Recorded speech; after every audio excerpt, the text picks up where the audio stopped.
ಈ BMR ಆಡಳಿತಕ್ಕೆ ಕಿವಿ ಕಣ್ಣು ಮೂಗು ಏನು ಇಲ್ಲ. ಕಿವಿ ಕಣ್ಣು ಮೂಗು ಏನು ಇಲ್ಲ.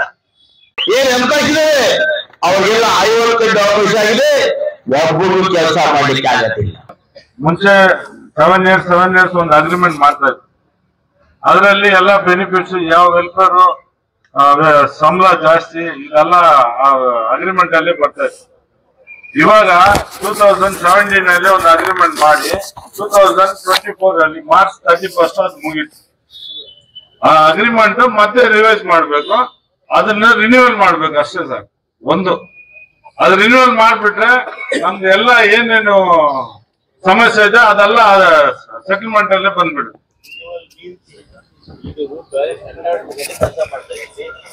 ಕಾಂಟ್ರಾಕ್ಟ್ ನಮಗೂ ಏನು ಸಂಬಂಧ ಇಲ್ಲ ಸರ್. ಅವ್ರು ಬಂದು ಬರೀ ಪೇಮೆಂಟ್ ಏನಾದ್ರು ಸರ್ವಿಸ್ ಚಾರ್ಜ್ಗೆ ಅವ್ರ ಕೆಲಸ ಅವ್ರ ಕಾಂಟ್ರಾಕ್ಟ್ ಅವ್ರು ಬಂದಿರೋದು.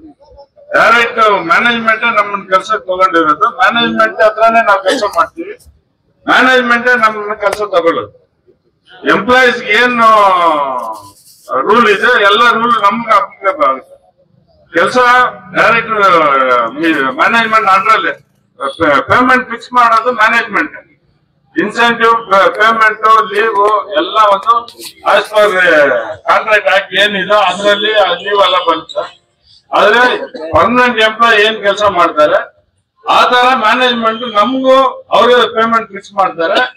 ಅವರೇ ಯಾವ ವೆಲ್ಫೇರ್ ಇದೆ ಎಲ್ಲ ಸ್ಕೂಲ್ ಮ್ಯಾನೇಜ್ಮೆಂಟ್ ಕೊಡ್ತಾರೆ. ಕಾಂಟ್ರಾಕ್ಟ್ ಅವರು ಇವತ್ತು ಇರ್ತಾರೆ, ನಾಳೆ ಹೋಗ್ಬಿಡ್ತಾರೆ. ಆದ್ರೆ ನಮ್ ಸೆಟಲ್ಮೆಂಟ್ ಅಲ್ಲಿ ಸ್ಕೂಲ್ ಕೊಡ್ತಾರೆ, ಬಸ್ ಫೆಸಿಲಿಟೀಸ್ ಇದೆ, ಕ್ಯಾಂಟೀನ್ ಫೆಸಿಲಿಟೀಸ್ ಇದೆ. ಆಮೇಲೆ ಪೇಮೆಂಟ್ ಫಿಕ್ಸ್ ಮಾಡೋದು ಮ್ಯಾನೇಜ್ಮೆಂಟ್, ಇನ್ಸೆಂಟಿವ್ ಕೊಡೋದು. ಕಾಂಟ್ರಾಕ್ಟ್ ಬರೀ ಸರ್ವಿಸ್. ನಾಳೆ ಏನಾದ್ರು ಪರ್ಮನೆಂಟ್ ಕೇಳಿದ್ರೆ ನೀವು ಕಾಂಟ್ರಾಕ್ಟ್ ಅಂತ ಇವಾಗ ಏನ್ ಹೇಳ್ತಾರೆ, ಈ ಒಂದು ಮಾತಿಗೆ ಮಾತ್ರ ಅವ್ರು ಕಾಂಟ್ರಾಕ್ಟ್ ಅನ್ನು ಇಟ್ಕೊಂಡಿರು. ಫಸ್ಟ್ ಅದು ಒಂದು ಜಡ್ಜ್ಮೆಂಟ್ ಬಂದಿದೆ. ಡೈರೆಕ್ಟ್ ಆಗಿ ನಿಮ್ಗೆ ಕೊಡ್ಬೇಕಂತ ಅದ್ರಲ್ಲಿ ಮೆನ್ಷನ್ ಆಗಿಲ್ಲ. ಆದ್ರೆ ನಿಮ್ಮನ್ನ ಅಬ್ಸರ್ವ್ ಮಾಡ್ಬೋದು. ನೀವು ಆ ಸ್ಕಿಲ್ ಇದ್ದೀರಾ, ನೀವು ನಿಮ್ಗೆ ಆ ಕ್ವಾಲಿಫಿಕೇಶನ್ ಇರುತ್ತೆ. ಸ್ಕಿಲ್ ಗ್ಯಾಪ್ ಇಲ್ಲ ಅಂದ್ರೆ ಕಂಪನಿಯಲ್ಲಿ ಪರ್ಫಾರ್ಮೆನ್ಸ್ ಮೇಲೆ ನಿಮ್ಮನ್ನು ಕನ್ಸಿಡರ್ ಮಾಡ್ಬೋದು ಅಂತ ಹೈಕೋರ್ಟ್ ಆದೇಶನೂ ಬಂದಿದೆ. ನಾವು ಹೈಕೋರ್ಟ್ ಆದೇಶ ಏನ್ ಬಂದಿದೆ ಈ ತರ ಇದೆ ಸರ್, ಇದರಲ್ಲಿ ನಮ್ಗೆ ಕನ್ಸಿಡರ್ ಮಾಡಿ ಅಂತ ಅದಕ್ಕೂ ಲೆಟರ್ ಕೊಟ್ಟಿದ್ವಿ. ಅದಕ್ಕೆ ಏನು ಅವರು ಉತ್ತರ ಕೊಟ್ಟಿಲ್ಲ. ಮತ್ತೆ ಅವರು ಆ ಕಾಲ್ಪರ್ ಸ್ಟೇ ವಿಕೆಟ್ ಆದ್ಮೇಲೆ ಆ ಒಳಗಡೆ ಇರೋರ್ನ ಆ ಕಾಲ್ಪರ್ ಅಲ್ಲಿ ಯಾರು ಬಂದ್ರು ಅವ್ರನ್ನ ಕರ್ಕೊಂಡು ಬಂದ್ರು. ಅದಕ್ಕೆ ನಾವು ವಿರೋಧವಾಗಿ ಕೇಳ್ತಾ ಇದ್ವಿ, ನಮ್ಗೆ ಕೊಡಿ, ಅವ್ರು ಕೊಡ್ಬೇಡ ಅಂತ ಇಲ್ಲ. ಒರೇ ರಾಜ್ಯ ಎಲ್ಲ ಒಂದೇ, ಆದ್ರೆ ಎಲ್ಲ ಕಾರ್ಮಿಕರ ನಮ್ಗೆ ಒಂದು 60%, 40% ನೀವು ಅಂತ ಅವತ್ತು ನಾವು ಮಾತಾಡಿದ್ವಿ. ಆ ಸಮಯದಲ್ಲಿ ಮಾತು ಕೊಟ್ಟಿದ್ವಿ. ಏನ್ ಮಾತು ಕೊಟ್ಟಿದ್ವಿ? ನಿಮ್ನೆಲ್ಲ ಕರ್ಕೊಂಡೋಗಿ ಮ್ಯಾನೇಜ್ಮೆಂಟ್ ಹತ್ರ ಮಾತಾಡಿಸಿ ನಿಮ್ಮ ಸಮಸ್ಯೆಗಳಿಗೆ ಪರಿಹಾರ ಕೊಡ್ತೀವಿ ಅಂತ ಕೂಡ ನಾವು ಹೇಳಿ. ಬಂಧುಗಳೇ, ಇವಾಗ ಕೂಡ ಇವತ್ತು ಈ ಸಮಾಜದಲ್ಲಿ ವಿಶೇಷವಾಗಿ ಹಿಂದೆ BL ಕಟ್ಟುವಾಗ ನೆಹರೂರವರು, ಇಂದಿರಾ ಗಾಂಧಿ ಅವರು, ಅಂದಿನ ಕಾಂಗ್ರೆಸ್ ಸರ್ಕಾರ ಸ್ಥಳೀಯವಾಗಿ ಎಲ್ಲ ಜನಾಂಗಕ್ಕೆ ಕೂಡ ಕೆಲಸ ಕೊಡಬೇಕು ಅಂತ ಹೇಳಿ ಸನ್ಮಾನ್ಯ MV ಕೃಷ್ಣಪ್ಪನವರು ಕೇಂದ್ರ ಮಂತ್ರಿ ಆಗಿದ್ದಾಗ ಈ BML ಕಾರ್ಖಾನೆ ಸ್ಥಾಪನೆ ಮಾಡಿದ್ದು ನಮಗೆಲ್ಲ ಕೆಲಸ ಕೊಡಬೇಕು ಅಂತ.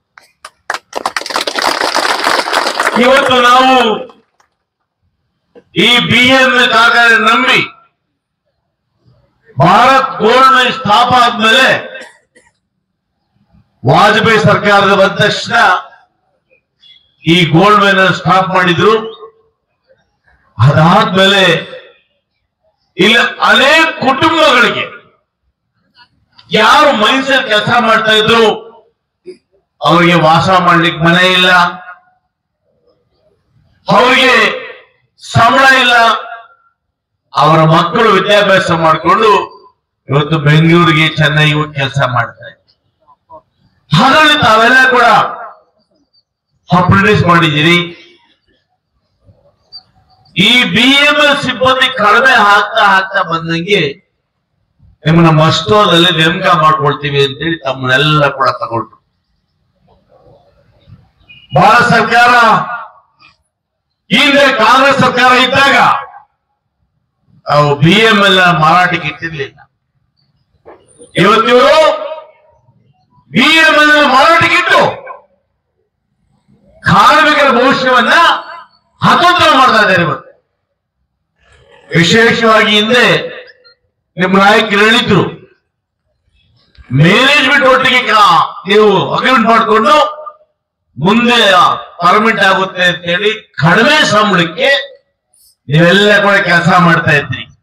ಮನುಷ್ಯನಿಗೆ ಆಸೆ, ಮುಂದೆ ಒಳ್ಳೆ ಭವಿಷ್ಯ ಇದೆ, ಆ ಭವಿಷ್ಯವನ್ನು ನಂಬಿಕೊಂಡು ನೀವೆಲ್ಲ ಕೂಡ ಬಡವರಾಗಿ ಮುಂದೆ ಪರ್ಮಿಟ್ ಆಗುತ್ತೆ ಅಂತ ಹೇಳಿ ಕೆಲಸವನ್ನು ಮಾಡ್ತಾ ಇದ್ರಿ. ಆದ್ರೆ ಈ ಬಿಜೆಪಿ ಸರ್ಕಾರ ಮೋದಿಯವರು ಬಂದ ಮೇಲೆ ವಿಶೇಷವಾಗಿ ಇವತ್ತು 12 ಅಗ್ರಿಮೆಂಟ್ ಅಲ್ಲಿ ಕ್ಯಾನ್ಸಲ್ ಮಾಡಿ ನಿಮ್ಮೆಲ್ಲ ಕೂಡ ಟೆಂಡರ್ ಅಂತ ಹೇಳಿ ಔಟ್ಸೋರ್ಸ್ ಅಂತ ಹೇಳಿ ಟ್ರೀಟ್ ಮಾಡಿದ್ದಾರೆ.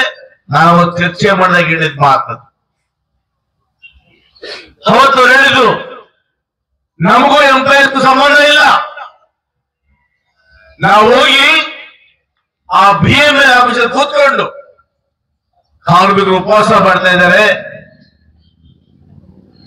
20 ಗಂಟೆ ಹಾಕ್ತಾ ಇದೆ, ಅವರಿಗೆ ಒಂದು ಗ್ಲಾಸ್ ನೀರು ಕೂಡ ಹಾಕ್ತಾ ಇಲ್ಲ. ಗಲಾಟೆ ಮಾಡಿ ಅವ್ರು ಹೇಳಿದ್ರು, ಇಲ್ಲ ಅವ್ರಿಗೂ ನಮ್ಗೆ ಸಂಬಂಧ ಇಲ್ಲ,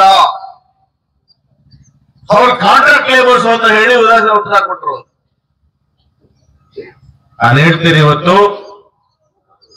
ಒಂದು ವೇಳೆ ನೀವು ಪರ್ಮನೆಂಟ್ ಮಾಡಕ್ ಸಾಧ್ಯ ಇಲ್ಲ ಅಂದ್ರೆ ಇವತ್ತು ಸರ್ಕಾರ ವೇತನ ನಿಗದಿ ಮಾಡಿದೆ. ಇವತ್ತು ನಿಮ್ಗೆ ಆ ವೇತನವನ್ನು ಕೊಡಬೇಕು.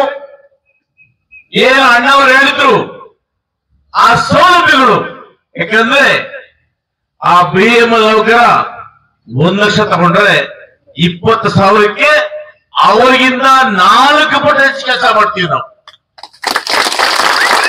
ಇವತ್ತು ಗೊತ್ತಿರೋ ಮಾಹಿತಿ ಹೆಚ್ಚಿಲ್ಲ ಅಂದ್ರೆ BML ಇಲ್ಲ. ಇವತ್ತು BML ಅಲ್ಲಿ ಏನ್ ಅವಕಾಶ ಇದೆ, ಅವರಿಗೆಲ್ಲ 50 ಅವಕಾಶ ಆಗಿದೆ, ಒಬ್ಬರಿಗೂ ಕೆಲಸ ಮಾಡ್ಲಿಕ್ಕೆ ಆಗಲಿಲ್ಲ. ಹೇಳಿದ್ರಿ ಮಾತನ್ನ ಹೇಳ್ತೀವಿ, ಕೆಲಸ ಮಾಡೋದು ಎಂಪ್ಲಾಯ್ಸ್ ಇವರ ಕೆಲಸ ಮಾಡ್ತಕ್ಕಂಥ ಇವರು, ಲಾಭ ಅವರಿಗೆ. ಇದನ್ನ ಖಂಡಿಸ್ತೇನೆ.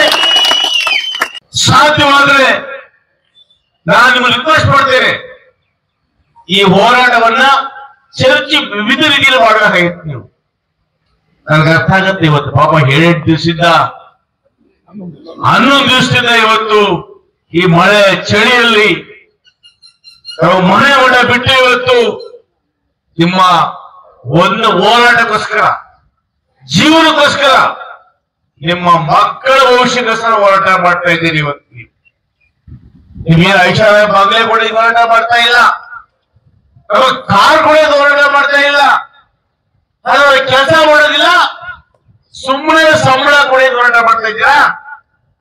ಇಲ್ಲ. ಆದ್ರೆ ಚರ್ಚೆ ಮಾಡಿದ್ರೆ ನಿಮ್ಮ ಹೋರಾಟವನ್ನ ಇದು ವಿವಿಧ ರೀತಿಯಲ್ಲಿ ಮಾಡಬಹುದಾಗಿತ್ತು.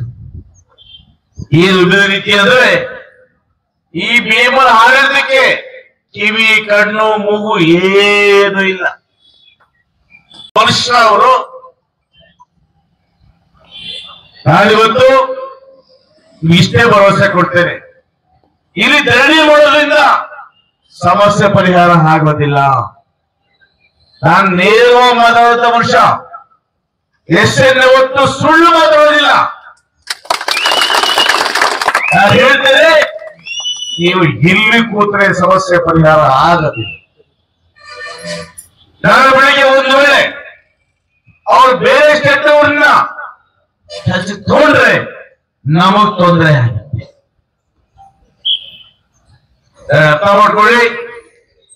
ಇವತ್ತು ಇಲ್ಲಿ ಕೂತು ನಾವು ಇನ್ನು 1 ತಿಂಗಳು ಧರಣಿ ಮಾಡಿದ್ರು ಕೂಡ ಅವ್ರು ಯಾರು ನಮ್ ಕಡೆ ಬರೋದಿಲ್ಲ. ಅಂದ್ರೆ ನಮ್ಮ ಗೌರವ ಇದ್ದ MP ಬಂದಿದ್ರಂತೆ, ಕೇಳ್ಪಟ್ಟಿದ್ದಾರೆ. ನಾನು ಪಾರ್ಲಿಮೆಂಟ್ ಮಾತಾಡ್ತೇನೆ. ಯಾವತ್ತಪ್ಪ ಪಾರ್ಲಿಮೆಂಟ್? ಏನ್ ಮಾತಾಡ್ತೀಯ ಪಾರ್ಲಿಮೆಂಟ್ ಅಲ್ಲಿ? ಏನ್ ಮಾತಾಡ್ತೀಯಪ್ಪ ಪಾರ್ಲಿಮೆಂಟ್ ಅಲ್ಲಿ? ಏನ್ ಮಾತಾಡೋದು ಪಾರ್ಲಿಮೆಂಟ್ ಅಲ್ಲಿ? ಏನ್ ಮಾತಾಡಿ ಪ್ರಯೋಜನ ಇಲ್ಲ. ಪಾರ್ಲಿಮೆಂಟ್ ಅಲ್ಲಿ ಮಾತಾಡಬೇಕಾದ್ರೆ ನ್ಯಾಷನಲ್ ಪಾಲಿಸಿ ಇರ್ಬೇಕು. ಅವ್ರು ಎಲ್ರಿಗೂ ನ್ಯಾಷನಲ್ ಪಾಲಿಸಿ. ಇವತ್ತೆಲ್ಲ ಗೌರ್ಮೆಂಟ್ ಸೆಕ್ಟರ್ ಮುಚ್ತಾ ಇದ್ದಾರೆ. ಅವ್ರು ಒಪ್ಕೊಳ್ತಾರ ಮಾತನ್ನ? ಒಪ್ಪೋದಿಲ್ಲ. ಸುಮ್ಮನೆ ನಾವೆಲ್ಲ ಬಂದು ನಿಮ್ಮನ್ನು ಕಂಡೋಸಿ ಯಾಮಾರಿಸಿ ಹೋಗ್ಬೇಕಷ್ಟೇ. ನಿಜವಾಗ ಕೂಡ ನಿಮಗೆ ಸಹಾಯ ಆಗ್ಬೇಕು ಅಂದ್ರೆ ನನ್ನ ಮಾತು ಕೇಳಿ ಹೋರಾಟ ಬೇರೆ ರೀತಿ ಮಾಡೋಣ. ಇವತ್ತು ನಾವೆಲ್ಲ ಕೂಡ ಧರಣಿಯನ್ನು ಬಂದ್ ಮಾಡಿ ಕೆಲಸಕ್ಕೆ ಹಾಜರಾಗೋಣ. ಮೇಲೆ ಬಿಡದ ಅಪಾಯಿಂಟ್ ತಗೊಳ್ತೇನೆ ನಾನು. ನೀವು ಒಗ್ಗಟ್ಟು ಬನ್ನಿ. ಒಂದು ವೇಳೆ ನಮ್ಮ ಸಮಸ್ಯೆಗಳು ಹೋಗ್ತೇ ಇಲ್ಲ ಅಂದ್ರೆ ಈ ಹೋರಾಟ ಇಲ್ಲಿ ಮಾಡಿ ಏನು ಪ್ರಯೋಜನ ಇಲ್ಲ. ಈ ಹೋರಾಟವನ್ನ ಬೆಂಗಳೂರು ಹೆಡ್ ಆಫೀಸ್ ಶಿಫ್ಟ್ ಮಾಡೋಣ. ಆ ಶಿಫ್ಟ್ ಮಾಡೋದಕ್ಕೆ ನಿಮಗೆ ಎಷ್ಟು ಪುಸ್ತಕಗಳು ನಾನು ಕೊಡ್ತೇನೆ. ಎಷ್ಟು ಪುಸ್ತಕ ನಾನು ಕೊಡ್ತೇನೆ. ಆ ಊಟ ತಿಂಡಿ ಎಷ್ಟೇ ಖರ್ಚಾಗ್ಲಿ ಅದನ್ನ ನಾನು ಗೋಪಾಲ ದೇವರು ಮಾಡಿಸ್ಕೊಡ್ತೀನಿ.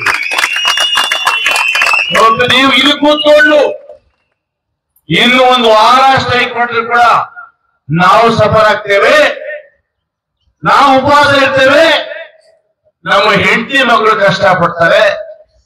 ನಮ್ಮ ಕನಿಷ್ಠ ಪಕ್ಷ ಯಾವ ಸೌಲಭ್ಯ ಕೂಡ ಸಿಗೋದಿಲ್ಲ. ದಯಮಾಡಿ ನನ್ನ ಮಾತು ಕೇಳಿ. ಏನೇನು ನೀವು ಯೂನಿಯನ್ ಮುಖಂಡರಿದ್ದೀರಾ ನಿಮ್ಮಲ್ಲಿ ನಾನು ಕೈ ಮುಗಿದು ಪ್ರಾರ್ಥನೆ ಮಾಡ್ತೇನೆ. ದಯಮಾಡಿ ನೀವು ಇಲ್ಲಿ ಕೂತ್ಕೊಳ್ಳೋದ್ರಿಂದ ಏನು ಪ್ರಯೋಜನ ಆಗೋದಿಲ್ಲ. ಯಾರೋ ಬರ್ಬೇಕು ಬರ್ತಾರೆ, ಭಾಷಣ ಮಾಡ್ತಾರೆ, ಹೋಗ್ತಾರೆ. ನಿಮ್ ಹೊಟ್ಟೆ ತುಂಬುತ್ತಾ? ನಿಮ್ ಕೆಲಸ ಆಗುತ್ತಾ? ಇಲ್ಲ. ದಯಮಾಡಿ ಕೇಳಿ. ಈ ಹೋರಾಟ ಬಯಲಿಸಕ್ಕೂ ಮಾಡ್ಕೊಂಡಿದ್ರೆ ಏನು ಸಿಕ್ಕಿಲ್ಲ. ನಾನು 8 ಸತಿ ನೋಡಿದೆ. ಹೇಗೆ ಕ್ಷೇತ್ರದಲ್ಲಿ ಮಾಡ್ತಾ ಇದ್ದಾರೆ, ಯಾರ ಸ್ಪಂದನೆ ಸಿಗುತ್ತಾ ಅಂತ. ಸಹೋದರಿ ರೂಪ ಕೂಡ ಬಂದು ಹೋಗಿದ್ದಾರೆ. ಹೇಳಿದ ರೂಪವನ್ನ ಅಣ್ಣ ಅಪಾಯಿಂಟ್ ಕೊಟ್ಟಿದ್ದಾರೆ ಅಣ್ಣ, ಶನಿವಾರ ಯಾವತ್ತು ಕೊಟ್ಟಿದ್ದಾರೆ, 30 ಕೊಟ್ಟಿದ್ದಾರೆ ಅಣ್ಣ, ಹೋಗ್ ಬರ್ತೀನಿ. ಹೋಗಿ ಏನೋ ಮಾಡ್ತೀಯ ನೀನು? ಹೋಗ್ತೇನೆ. ಆದ್ರೆ ಒಬ್ಬೊಬ್ಬರೇ ಹೋದ್ರೆ ಪ್ರಯೋಜನ ಆಗೋದಿಲ್ಲ. ನಾನು ಇವತ್ತು ಹೇಳ್ತೇನೆ, ನಮ್ಮ ಜಿಲ್ಲೆಯ ಕಾರ್ಮಿಕರ ಪರವಾಗಿ ಜಿಲ್ಲೆಯ ಎಲ್ಲಾ ಶಾಸಕರು ಪಕ್ಷಾತೀತವಾಗಿ ನಮ್ಮೊಟ್ಟಿಗೆ ಒಪ್ಪಿ ನಾವೆಲ್ಲ ಒಟ್ಟಿಗೆ ಹೋಗಿ ನೀವು ಪರಿಹಾರ ಮಾಡಿಲ್ಲ ಅಂದ್ರೆ ನಾವು ಕೋಲಾರ KGF ಬಂಗಾರ ಬೆಳೆದ ಬಂದು ಮಾಡ್ತೇವೆ ಅನ್ನೋದ್ರೆ ಒಬ್ಬೊಬ್ಬರ ಹೋಗ್ತಾರೆ, ಟೀ ಕೊಡ್ತಾರೆ, ನಮಗೆ ಕೂರಿಸ್ತಾರೆ, ಅವ್ರ ಕಾನೂನು ಬುಕ್ ತೋರಿಸ್ತಾರೆ. ಅವಾಗ ಹೋಗಿ ಮಂದಿ ಹೋಗಿ ಇಟ್ಕೊಂಡ್ಬಂದ್ಬಿಡ್ತೀವಿ. ನಿಮ್ ಹೊಟ್ಟೆ ತುಂಬುತ್ತಾ? ನಿಮ್ಗೆ ಪರಿಹಾರ ಸಿಗುತ್ತಾ? ನೋ, ಸಿಗುವುದೇ ಪರಿಹಾರ. ನಿಮ್ಗೆ ಪರಿಹಾರ ಸಿಗಬೇಕು ಅಂದ್ರೆ ನೀವು ಯೂನಿಯನ್ನವರು ಎಲ್ಲಾ ಶಾಸಕರು ಮನವಿ ಕೊಡಿ, ಒಂದು ಡೇಟ್ ನಿಗದಿ ಮಾಡ್ತೀವಿ. ಅವತ್ತೆಲ್ಲರೂ ಹೋಗಿ ಒಟ್ಟಾಗಿ ಪ್ರಜೆ ಹಾಕಿದ್ರೆ ಮಾತ್ರ ನಿಮ್ಮ ಸಮಸ್ಯೆ ಪರಿಹಾರ ಆಗ್ತದೆ. ಅದು ಮಾಡಿಲ್ಲ ಅಂದ್ರೆ ಖಂಡಿತ ಹೇಳ್ತೀನಿ, ಧರಣಿ ಮಾಡೋದ್ರಿಂದ ಸಮಸ್ಯೆ ಪರಿಹಾರ ಆಗೋದಿಲ್ಲ. ಆಗುತ್ತಾ? ಹೇಳಿ, ಆಗುತ್ತಾ? 11 days ಆಯ್ತು. ಹಚ್ಚಿಬಿಟ್ಟಿದ್ಯಾ? ಹೇಳಿ. ನಾನು ನಿಮಗೆ ರಿಕ್ವೆಸ್ಟ್ ಮಾಡ್ತೀನಿ, ಯೂನಿಯನ್ ಮುಖಂಡರಿಗೆ, ಇಲ್ಲಿ ಪಾರ್ಟಿ ಪಕ್ಷ ಬೇಡ, ಅದು ರಾಜಕೀಯ ಮಾತಾಡೋದಿಲ್ಲ. ನೀವೆಲ್ಲ ಕಾರ್ಮಿಕರ ನನ್ನ ಬಂಧುಗಳು. ನೀವೆಲ್ಲ ಕೂಡ ಈ ಚಳಿ ಮಳೆಯಲ್ಲಿ ಕೂತು ಧರಣಿ ಮಾಡೋದ್ರಿಂದ ಏನು ಇವತ್ತು ಪ್ರತಿಫಲ ಆಗೋದಿಲ್ಲ. ದಯಮಾಡಿ ನನ್ನ ಮಾತನ್ನು ಕೇಳಿ. ಧರಣಿಯನ್ನು ಮುಕ್ತಾಯಗೊಳಿಸಿ ಇವಾಗ 10-20 ಟೀಮ್ ಮಾಡ್ಕೊಳ್ಳಿ. ಅಷ್ಟು ನಿಮ್ಮ ಟೀಮ್ ಅನ್ನು ಮೊದಲು ನಾನೇ ಬರ್ತೀನಿ ನಿಮ್ಮೊಟ್ಟಿಗೆ, ಎಲ್ಲ MLA ಹತ್ರ ಮಾತಾಡೋಣ. ಇಲ್ಲ ಅಂದ್ರೆ ಬೆಳಗಾವಲ್ಲಿ ಸೆಷನ್ ಇದೆ, ಅವತ್ತು ಎಲ್ಲ MLA ಸಿಗ್ತಾರೆ, ಅವರೆಲ್ಲ ನಾನೇ ಒಗ್ಗೂಡಿಸ್ತೀನಿ. ಅವರೆಲ್ಲ ಕರ್ಕೊಂಡು ಒಟ್ಟಿಗೆ ಹೋದ್ರೆ ಮಾತ್ರ ನಿಮಗೆ ಏನಾದ್ರೂ ಸ್ವಲ್ಪ ಮಟ್ಟಿಗೆ ಪರಿಹಾರ ಸಿಗಬಹುದು ಅಂತ ಹೇಳಿ ನನ್ನ ಅನಿಸಿಕೆ. ದಯವಿಟ್ಟು ಬಂಧುಗಳೇ, ನಾನು ರೂಪಮ್ಮ ನಾವೆಲ್ಲ ನಿಮ್ಮ ಪರವಾಗಿದ್ದೇವೆ. ಆದರೆ ನಿಮ್ಮ ಸಮಸ್ಯೆಗೆ ಪರಿಹಾರ ಆಗ್ಬೇಕಲ್ವಾ? ಪರಿಹಾರ ಆಗ್ಬೇಕಂದ್ರೆ ಇದೊಂದೇ ದಾರಿ. ನಾವೆಲ್ಲ ಸೇರಿ ಇಡೀ ಜಿಲ್ಲೆಯ MP MLAಗಳು, KVD ಅಧ್ಯಕ್ಷರು, ನಮ್ಮ ಕಾರ್ಪೊರೇಟ್ ಅಧ್ಯಕ್ಷರು, ಪುರಸಭಾ ಅಧ್ಯಕ್ಷರು, ನಾವೆಲ್ಲ ಒಂದು ನಿಯೋಗ ಟೀಮ್ ಹೋಗಿ ಆ ಹೈಕಮಾಂಡ್ ಅನ್ನ ಬೆದರಿಸಿದ್ರೆ ಮಾತ್ರ ಪರಿಹಾರ ಆಗ್ತದೆ. ಬರೀ ಕೂತು ದಂಡಿ ಮಾಡ್ಕೊಂಡು ಧಿಕ್ಕಾರ ಧಿಕ್ಕಾರ ಅಂದ್ರೆ ಡೌನ್ ಡೌನ್ ಅಂದ್ರೆ ನಾವೇ ಡೌನ್ ಅಲ್ವಾ? ನಮ್ಮ ಬಡವರಿಗೂ ಕೇಳಿಸ್ಬೇಕು ಅಂದ್ರೆ ನಮ್ಮ ಹೋರಾಟ ಅವ್ರ ಮನೆ ಬಾಲ್ ತಟ್ಟಬೇಕು, ಹೌದಲ್ಲ? ದಯಮಾಡಿ ಹೇಳ್ತೀನಿ ಕೇಳಿ, ನನ್ನ ಮಾತ್ರ ಗೌರವ ಇದ್ದರೆ ದಯಮಾಡಿ ಮುಖಂಡ ಅರ್ಥ ಮಾಡ್ಕೊಳ್ಳಿ. ಈ ಸ್ಟ್ರೈಕ್ ಅನ್ನ ಇವತ್ತು ಮುಕ್ತಾಯಗೊಳಿಸಿ. ನಾನು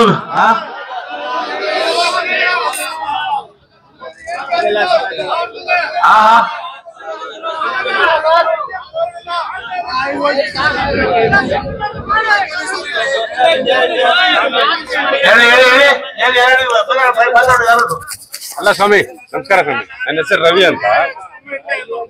ಸುಮಾರಾಗಿ 20 ವರ್ಷನ ನಾವು ಕಾರ್ಮಿಕರು ಹಾಕಿದ್ದೀವಿ. ಹೇಳಿದ ನಾವು ಭೇಟಿ ಮಾಡ್ತೀವಿ, ಅವರೆಲ್ಲ ಚರ್ಚೆ ಮಾಡ್ಕೊಂಡು ಎಲ್ಲ ಒಂದಾಗಿ ಕೂರಿಸ್ತೀವಿ. ಒಳ್ಳೆ ನಿಮ್ಗೆ ದಾರಿ ಸಿಗ್ತದೆ. ನೀವು ಫಸ್ಟ್ ಅದ್ರ ಬಗ್ಗೆ ಮಾಡ್ಬಿಟ್ಟು ಆಮೇಲೆ ಟಿಕೆಟ್ ಮಾಡೋದು. ಅರ್ಥ ಆಯ್ತು.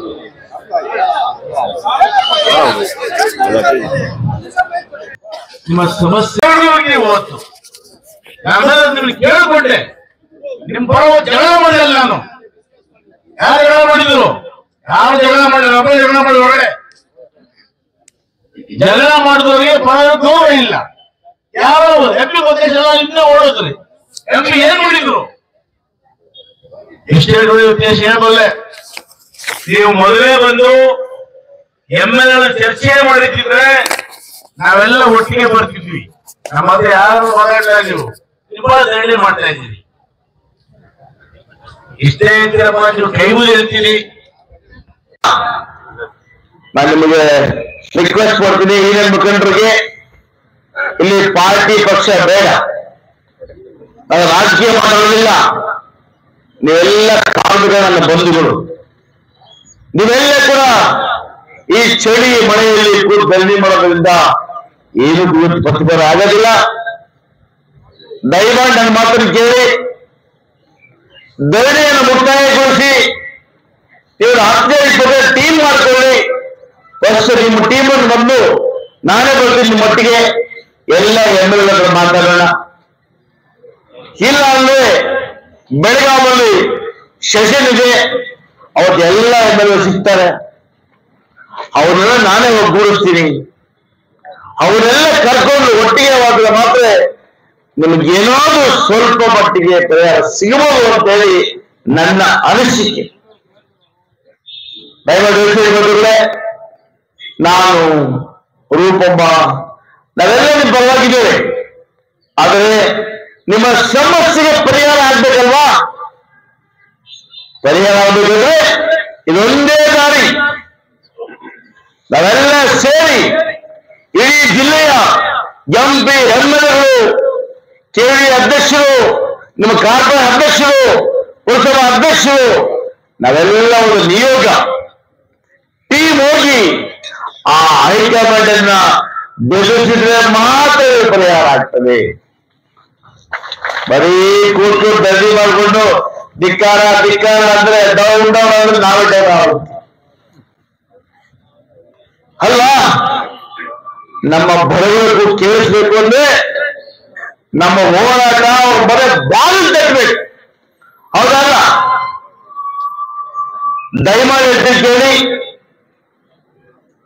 ನನ್ನ ಮಾತ್ರ ಗೌರವ ಇದ್ರೆ ದಯಮಾಡಿ ಮುಖ ಅರ್ಥ ಮಾಡ್ಕೊಳ್ಳಿ. ಈ ಸ್ಟ್ರೈಕ್ ಅನ್ನ ಇವತ್ತು ಮುಕ್ತಾಯಗೊಳಿಸಿ ನಾನು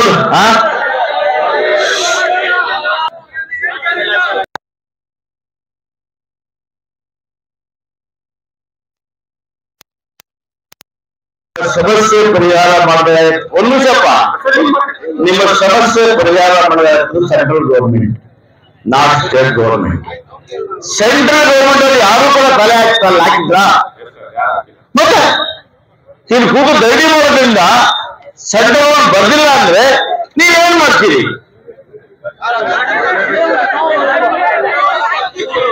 ನೋಡಪ್ಪ, ಈ ಭಾರತೀಯ ಅಭ್ಯರ್ಥಿ ಇಲ್ಲಪ್ಪ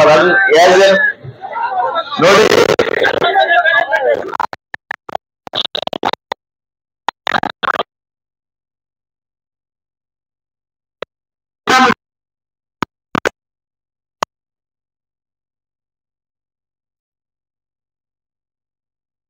ಸ್ಟಡಿ ಮಾಡೋದ್ರಲ್ಲಿ ಅಭ್ಯಂತರ ಇಲ್ಲ, ಆದ್ರೆ ಪರಿಹಾರ ಸಿಗುತ್ತಾ ಆಲೋಚನೆ ಮಾಡಿ. ಹೆಂಗೆ ಹೆಂಗೆ ಏ ಸ್ವಾಮಿ, ಅಲ್ಲಿ ಕೂತ್ಕೊಂಡು ಬರ್ತೀನಿ, ಏನು ಮಾಡಕ್ಕಾಗಲ್ಲ.